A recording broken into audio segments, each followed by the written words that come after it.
So I first started working for Surf Life Saving Queensland in April of 2014, which is just before the end of the volunteer patrol season.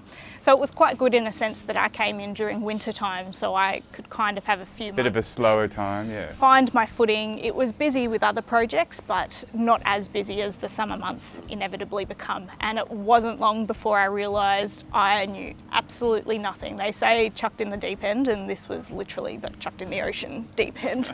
I knew nothing. I didn't know what any of the acronyms stood for. I didn't understand how the surf clubs worked. I didn't even know the difference between a lifeguard and a surf lifesaver, which now all comes completely naturally to me.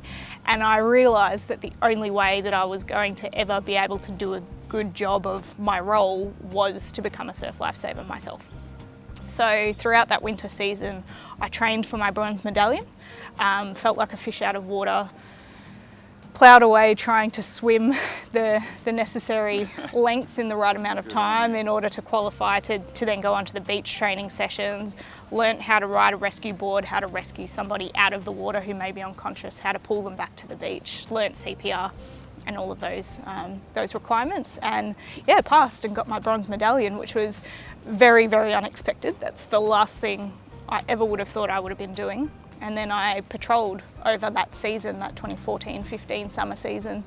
So patrolled down on the Gold Coast, also up here on the Sunshine Coast, and really ingrained myself in that side of the movement. And so what did you learn from it? I learnt so much from it. I learnt so much about the people, the clubbies, the volunteers who are out there every single weekend giving up their time to give something back to their community and to make sure that people are safe.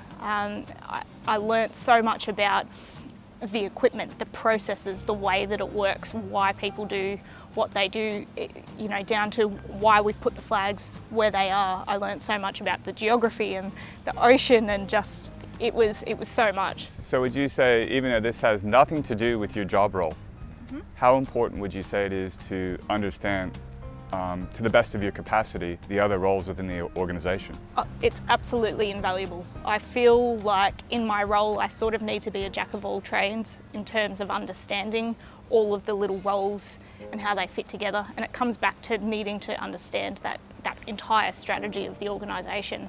SLSQ's vision is zero preventable deaths in Queensland public waters, and there's a myriad of ways that we're trying to achieve that, and I need to understand all of those little ways in which we're trying to achieve that in order to promote it effectively online. So as well as patrolling on the beach for that season, I've taken part in a number of other initiatives, from the Breaker Beach to Bush program, which goes to regional schools and gives presentations on surf safety talks, to a number of leadership camps, to the Summer Surf Girl fundraising program, to the annual Awards of Excellence recognition dinner. I try to put myself out there in as many different pockets of the organisation as possible.